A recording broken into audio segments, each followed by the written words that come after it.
ان تقرض اللہ قرضا حسنا، آپ مجھے بتائیے اس سے بڑی کوئی بات ہو سکتی ہے؟ اللہ قرض مانگ رہا ہے، اگر اللہ کو قرض دو گے تو وہ تمہیں بڑھا کے لٹائے گا. اللہ کہہ رہا ہے کہ مجھے قرضہ دو میں تمہیں بڑھا کر لٹاؤں گا. اللہ کہہ رہا ہے. اللہ جھوٹ بول رہا ہے کہ سچ بول رہا ہے؟ اللہ کو قرضے کی ضرورت ہے؟ اللہ کو قرضے کی بھی ضرورت نہیں ہے. اللہ تعالیٰ صرف آپ کو دیکھ رہا ہے کہ آپ اپنے اعزاء و اقارب اور معاشرے کی یتیموں اور بیواؤں کے لیے کیا کر رہے ہیں. اسی لیے رسول اللہ صلی اللہ علیہ وسلم نے فرمایا تھا کہ بیواؤں اور یتیموں کے لیے باغ دوڑ کرنے والا جہاد فی سبیل اللہ کی طرح ہے، اور دن کے روزے دار سے بہتر ہے، اور پوری رات کے قیام کرنے والوں سے بہتر ہے. یہ جو دین کے ادارے ہیں آپ ان کو چھوٹی بات سمجھتے ہیں؟ جہاد فی سبیل اللہ سے بہتر ہے.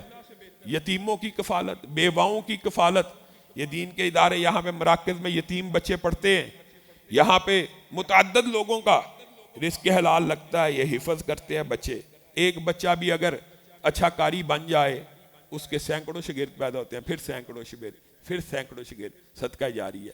جو اللہ کے راستے میں ایک مسجد بناتا ہے اللہ تعالیٰ اس کے لیے جنت میں ایک گھر بنا دیتے ہیں.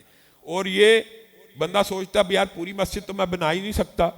تو رسول اللہ صلی اللہ علیہ وسلم نے فرمایا جو مسجد میں صرف اتنا حصہ ڈالتا ہے جتنا کسی پرندے کا گھونسلہ ہے، 1 فٹ بھی نہیں بنتا.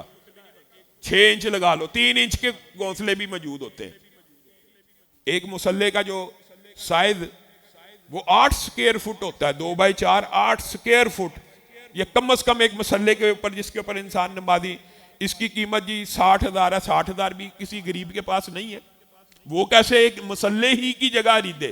تو رسول اللہ صلی اللہ علیہ وسلم نے فرمایا ایک پرندے کے گھونسلے کے برابر جگہ بھی جس نے مسجد میں ڈال دی اس کے لیے بھی جنت میں گھر بنے گا. اور رسول اللہ کا وعدہ سچا ہے.